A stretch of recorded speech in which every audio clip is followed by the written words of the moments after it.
Hey everybody, today we're going to take an updated 2023 governor's prediction. There's only 3 of them up this year: Kentucky, Mississippi, Louisiana. I last did this a few months ago. Not going to really be a lot of changes, but let's go through it and see where things are at. So first, let's start in Mississippi. So the brief background here is incumbent Republican Tate Reeves. He's running for re-election to a second term. The primary is going to be in August, and it seems like Reeves is not really going to get much of a serious primary challenge at this point. Maybe something emerges over the next couple of months, but right now it looks like it's going to be Reeves. His popularity, it's not all that great, so there's some vulnerability there. Now, it's a deep red state. Democrats have to thread the needle here to take out an incumbent Republican. So what do they have going on their side? Well, they have Brandon Presley. There's not going to be anybody challenging him in the primary. He should be the nominee to go up against Reeves, and he's kind of regarded as a conservative, more populist type of Democrat, similar to the style we used to see in the South 10 to 20 years ago. So Presley, he is a distant relative of Elvis, in case that matters. He's the Mississippi Public Service Commissioner for the Northern District, and he's going to need a lot of crossover appeal, and he might be just the guy to get it. So assuming it's Reeves and Presley, let's go down here and take a look at any polling. There is one newer one here from Siena College. It's only from a couple of weeks ago, and Tate Reeves is leading 49% to 38%. That was with 783 registered voters. Another 7% would vote for other, 6% undecided. So that's actually a better result for Reeves compared to the previous poll back in March, where he only had a 7-point lead. Now he's up to 11. Now if we look a little bit deeper into this poll and take a look at the crosstabs and the favorability for Tate Reeves, he's at 42% favorable, 45% unfavorable. However, if we go down here,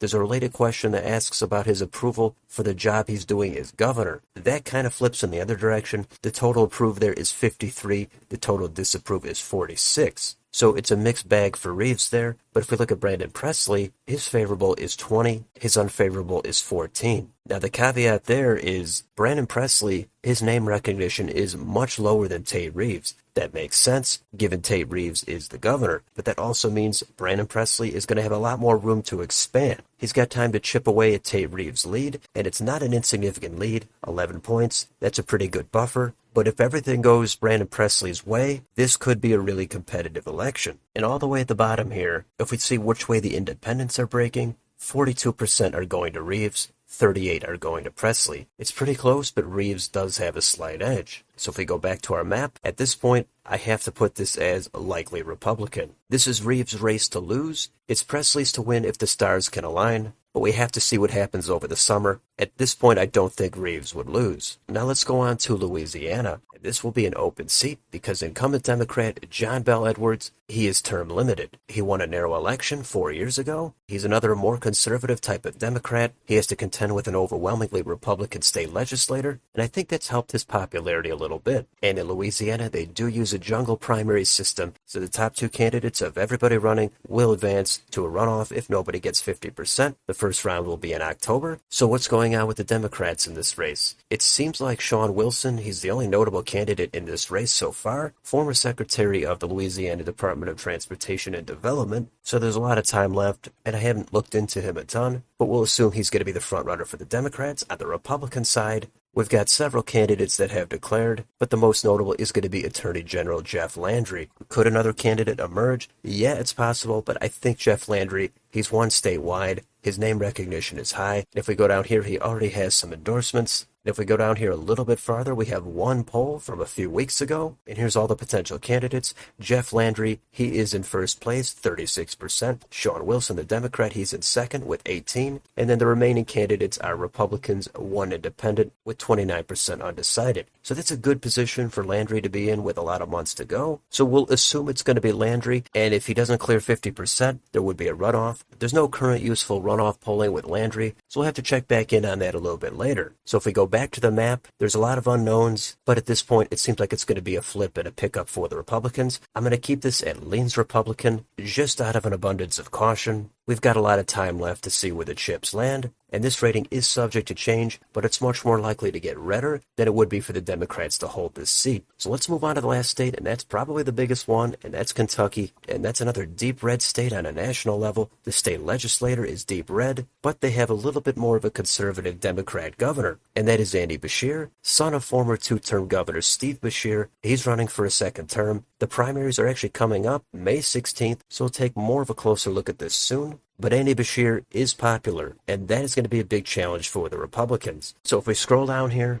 it's going to be Andy Beshear. He only has token opposition. Everybody is looking at the Republican side. There's a lot of candidates in this race. Daniel Cameron, he's the Attorney General. He's long been the frontrunner in this race, but there's also Kelly Craft, former U.S. Ambassador to the UN under Donald Trump. She's also running, and those are the candidates to focus on. If we go down a little bit further, Cameron has the Donald Trump endorsement. He got that a long time ago. Kelly Craft, she has some endorsements as well. And again, we'll come back to this in a future video, but let's go down here to the polling. There is an updated poll from last month. It's from Emerson, and Daniel Cameron, he's at 30%. So he's kind of fallen from his previous polls where he was around 40%. And Kelly Craft, she's up to 24%. Ryan Quarles, he's at 15%. And there's still 21% undecided. So there's not a lot of polls. I'm sure there'll be more over the next couple of weeks. But if we go by this most recent one, Daniel Cameron, it doesn't look like he's going to walk away with this just yet. Kelly Craft might be closing in on Cameron. We'll see what happens. But how about the general election? Well, there's no new polls, but the one from January from Mason-Dixon, that shows Beshear leading by 9 points over Daniel Cameron, and that's the best scenario for the Republicans. If he goes up against Kelly Craft, he has a 25-point lead. Now, I don't think it would be that kind of a margin in the general election. There's a lot of political polarization, and I think Beshear is perfectly capable of winning, but I think it would be unlikely it would be by more than 10 points. So that takes us back to the map, and at this point I have to leave Kentucky and leans Democrat. Andy Beshear is just too popular. He's more conservative than the National Democratic Party, and he does balance out that overwhelmingly Republican state legislature.